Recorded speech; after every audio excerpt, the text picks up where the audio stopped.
What's up, you guys? It's Cody coming back at you with another video with some more 7.3 powerstroke content, and today we're gonna finally put the rock lights on the 7.3, and I'm super excited for this. I've wanted to do this for a long time. I showed you guys in my last video we have a whole Bluetooth harness to connect, so they're gonna be Bluetooth controlled. They're gonna be pure white rock lights, no colors.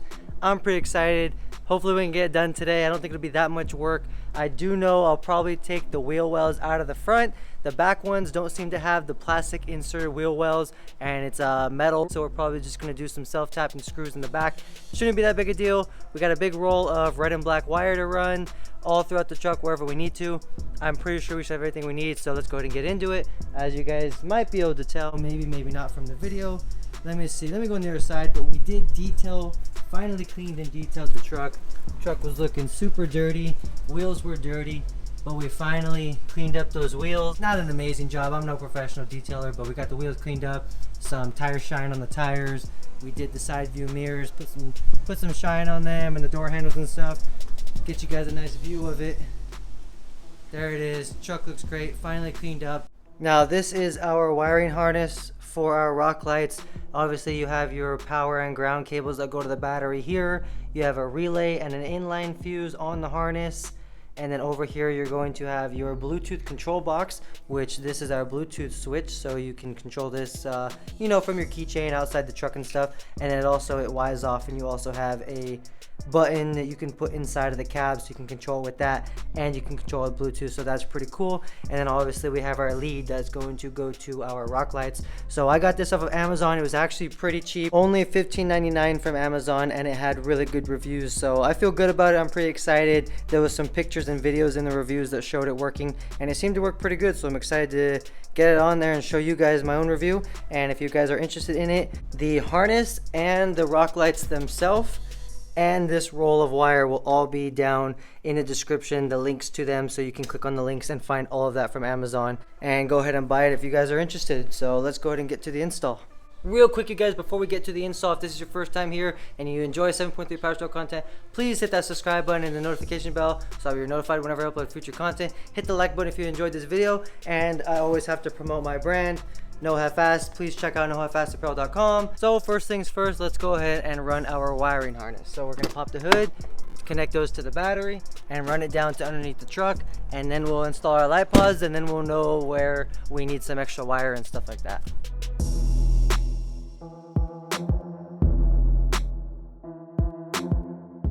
Alright guys, so there's probably tons of different ways to do this, but basically I ran the harness a little bit. Now obviously I'm not going to connect the power and ground to the battery until all the lights are hooked up and wired in, because I don't want to plug them in while they are live. I don't know if the switch is set to on or off, so we're going to put these on last. Now for the relay, there was already a pre-existing bolt there, as you can see, with this green wire on it, which looks like a ground for something, so I just took that out. I had to drill the hole bigger on the bracket for the relay, and I put the bolt back in with the ground and the relay on it, so I didn't have to drill any new holes for the relay. And then here is our inline fuse, our power and ground, and then I still have to run the wiring for the switch into the firewall, and then we have the wire for the lights going down. I'm not sure if I'll get you a view of it. This is it right here. Kind of see it. It goes down, it goes through here, through the inner fender wall, down here, over this bushing, down here, and to the middle. So we're kind of towards the middle of the truck, a lot more towards the front, but still kind of in the middle, so we can run our light pods from the back fender walls down, run the wiring here, meet them in the middle, and same thing with the two front ones. Now like I said, there's probably lots of different ways you could have done this. You could have left these connection point closest to the fender that you hooked up to that you're hooking up to the batteries, and then ran everything to that. Probably lots of different ways you could do it, but I'm going to run everything kind of towards the middle of the truck and tie them all in here. So I've actually honestly never taken out the inner fender wall on my truck. I don't imagine it'll be that big of a deal. I believe these screws are part of what holds it in. Another one here, and then it looks like something there. So, you know, it shouldn't be that big of a deal. Maybe another one right there. We're just going to take those out and see. Hopefully this thing just pops out. I've never taken it out before, but I don't think it'll be that big of a deal. Alright guys, so the wheel well is pretty much out. Now I'm not going to pull it all the way out of the truck. There's actually some more screws down here that hold it, so I didn't realize that the inner wheel well comes all the way down to here. But we just pretty much took everything out so we could pull it down this much. This is enough room for us to work so we can drill some holes and run our wiring in this. That's more than enough, I think. Now what I did is I forgot to, but I kind of pushed it back into place and then marked where I want the light pods to go, so I recommend doing that. I know right now they kind of look like they're leaning towards the front, but once the wheel well goes up and in, they're going to be one about right there, one about right there. So that mark right there is going to be one, and then that one right there is going to be another. So go ahead and mark where your light pods are going to go before you pull this thing down.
Alright, so we've got both of our light pods bolted up.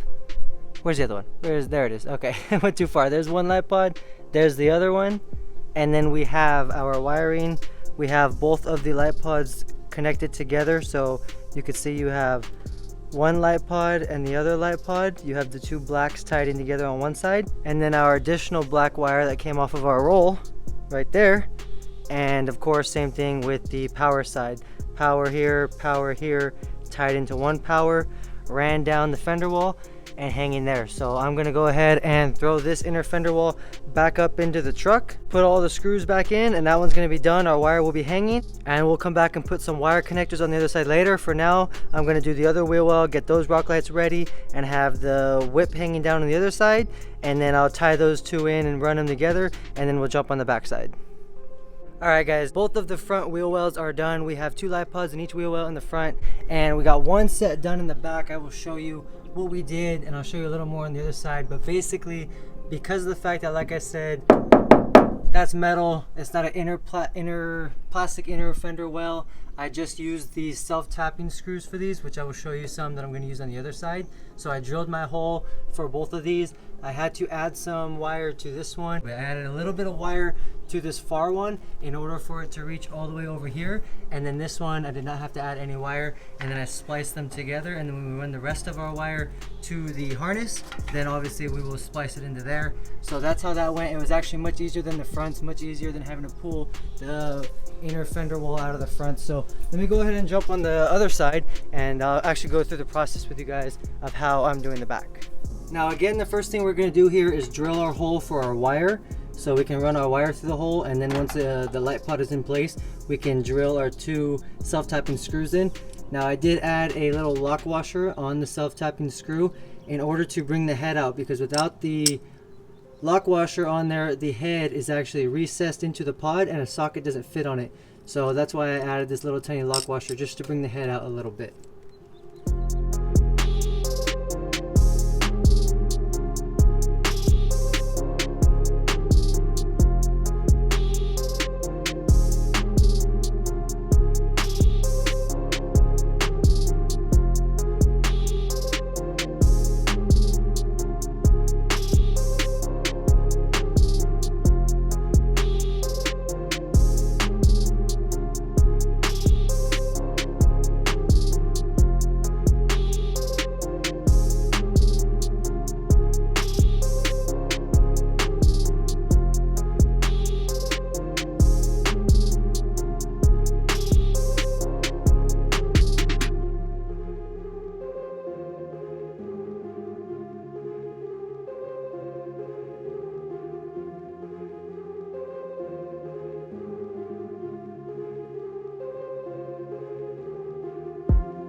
Alright guys, so all of our light pods are mounted. Here is the rear, and of course this is the front that I initially showed you in the beginning of the video, and everything is hanging down like this. We have our harness wired down to the middle, so now all we need to do is splice in a bunch of wire and run it through the truck to the harness, and that's pretty much it. We still have to run our switch into the cab, but we do have the Bluetooth controller to test it out for now.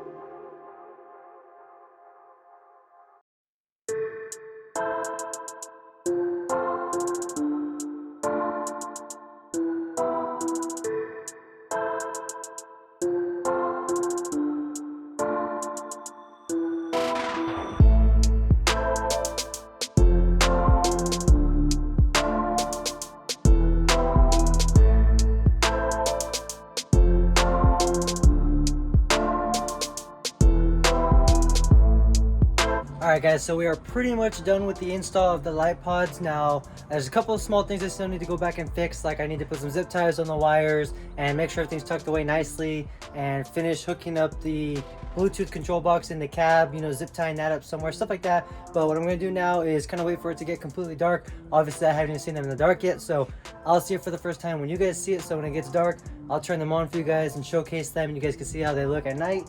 And then tomorrow when it's light out again, I'll go ahead and run through the entire kind of install process, kind of show you guys really how I did everything, where and how I ran the wiring and my connection points and all that good stuff. So I'll kind of run through everything in case I kind of missed it during the actual install. This did take quite a few hours, and it was hot and it was a lot of work, so the video might not have shown everything in the beginning, but we'll go over that again, like I said, tomorrow when it's light out. In the meantime, let's wait a little more for it to get dark, and I'll show you guys how they look. In the meantime, while we wait for it to get dark, if you guys could do me a favor, scroll down, make sure you hit that subscribe button and also the like button and the notification bell. I'd appreciate it. While we wait, why not? You got the time, right? It's only gonna be a few more seconds, but you can do it real quick for me.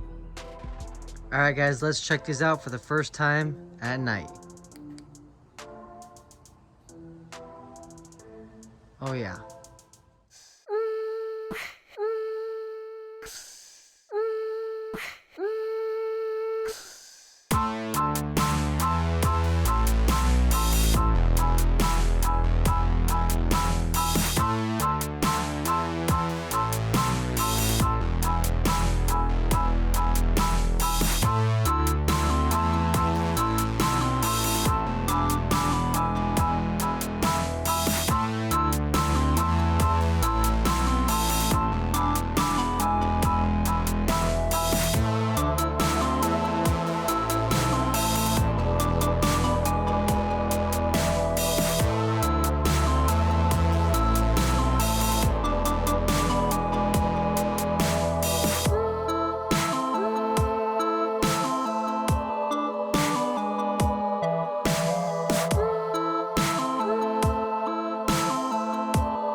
So there you guys go. As you can see, not bad for some Amazon rock lights. Okay, all in all, I believe it was maybe under $100. We have about 30 bucks, I think, a set of 4 light pods, so 60 bucks for all 8 light pods, 15 bucks for the Bluetooth wiring harness. So let me showcase that for you guys real quick.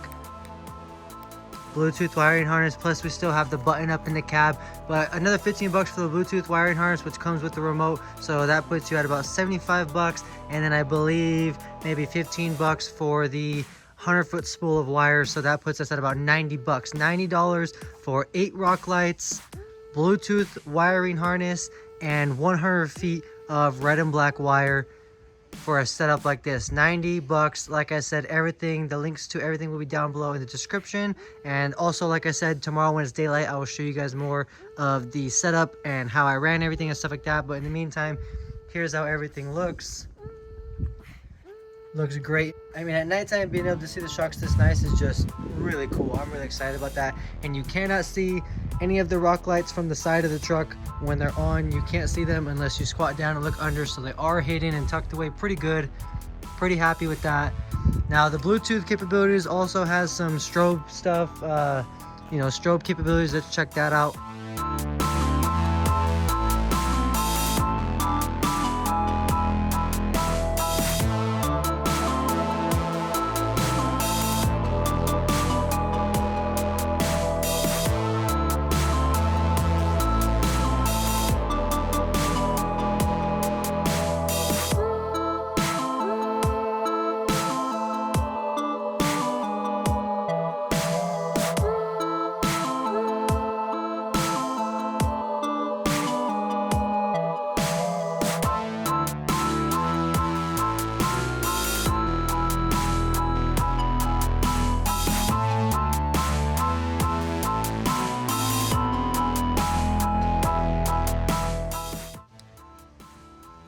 So there you go, all controlled by this little remote. Pretty cool if you ask me.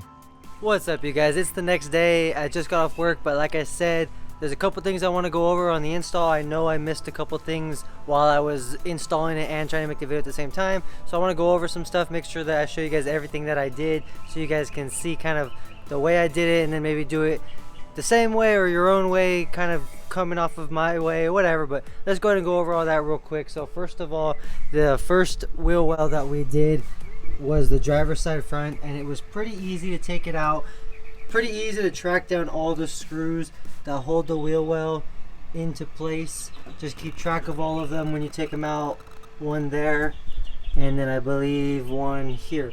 Now when you take all those out, there's still some more on the bottom here, so that's why I popped this wheel well out, but it didn't come out all the way because there was still some bolts down there that I left in there. Now you could choose to take those out and take the whole thing out all the way. I just don't find it necessary. I just popped this thing down and was able to do it right there. Now the other side, believe it or not, was not identical. It was actually a little bit different. We have these three bolts right here, these three nuts and bolts right here that we don't have on the other side, but the nut comes off and the bolt stays there. When you pull the inner fender wall down, you can push it back up when you're done, right back in, put these bolts right back into the hole. It was super easy, no problem there. A couple different placement of screws on this one, but nothing crazy. Pretty much the same thing as the other side, other than those three. So same thing there. Now for the back, again, I will go over the wiring in a minute. For the back, as I showed you guys, this is metal, so we just did some self-tapping screws and ran the wiring. We connected a little bit of extra wire to this one and ran it that way, so it fell down here. This one we didn't need to. They both ran down here and we connected them. Same thing on the other side. So now let's go ahead and go over the wiring. As for the wiring, like I said, they both come down right there, and then I ran it through this and then through the frame, and then pretty much from there I ran it all the way down the frame, in and out, kind of to keep it tight. I didn't want to, you don't want to just run it through one side and then run it all the way down, or you couldn't if you put some zip ties, but I just ran it in and then out and then in. Let's go over here. The other side is pretty much the same, coming off the back driver wheel well. So then I have the front one coming from over there through the frame, out the frame here, and then in the hole here, which the back one from the back wheel is also coming, and they both went through this hole. Out the inside right there, ran them both in here, underneath this cross member, because you don't want these wires to be touching the hot exhaust. So underneath the cross member, and then up and through here, and these are our two wires from the passenger side. Driver side is pretty much the same thing, more or less, you guys. It's a little different, but it still comes there. It comes across the cross member, out right next to the other ones. So you have the passenger front and back, and the driver front and back. And then we spliced all the hots together and all the grounds together. Now these were bigger opening electrical connection couplings, these ones, so that way I could fit all four in there. And then for this single side, I basically made this is like an adapter to go from all four with these bigger size couplings, and then I folded the single wire a few times to make it thicker, crimped that in there, and then we connect to one hot, one ground, and then this is our Bluetooth harness. Like I said, I showed you guys earlier where I ran this Bluetooth harness to. So that's that. We basically had to, like I said, tie in all 4 light pods here with the hot, all 4 light pod grounds here, run these wires to these, and these are basically like quick connects. Now again, as I mentioned, I'm not 100% done, so I'm actually going to come back with some zip ties and clean this up a little bit, just kind of showing you guys how I did it. But it's definitely not going to stay like this hanging. I'm going to zip tie it up, probably put some electrical tape around these right here. I'll put some electrical tape here, and then maybe a couple of zip ties throughout the frame, and keep everything nice and in place and tuck everything away, so it'll look a lot cleaner. But again, just kind of showing you guys what I did here. And there's that all nice and cleaned up. So we wrapped electrical tape around these, all connected into one. We ran electrical tape around these connections separately to keep the power and ground separate. And then after wrapping electrical tape around each one individually, wrapped it all up together. So nice and clean, tucked up and away. Everything's zip tied up, and quick connects are still easily accessible. Now I did show you guys how I did the harness up in the engine bay. So lastly, I just need to show you, need to pop that back in. We have our button. Like I said, I still need to clean everything up and zip tie everything, but we have our power button here. This is our Bluetooth control box. I need to actually zip tie that there. And then this runs up through our panel to our control button for our rock lights, which is this one. So this is my LED light pods in my move bumper, and these are my rock lights. So again, that runs down there, ties into the Bluetooth controller, which is right here. And I just need to hide and tuck all these away, and that's it. And that's pretty much the entire install, guys. So hope you guys enjoyed that one. Another video working on the 7.3. We have much more to come. Still waiting on some parts to come in the mail. Still got some parts I need to order. We have some things that we can work on the truck that don't even require parts. Tons of content, never gonna stop. Hope you guys enjoyed it. Hit the like button if you did, and I'll catch you guys on the next video.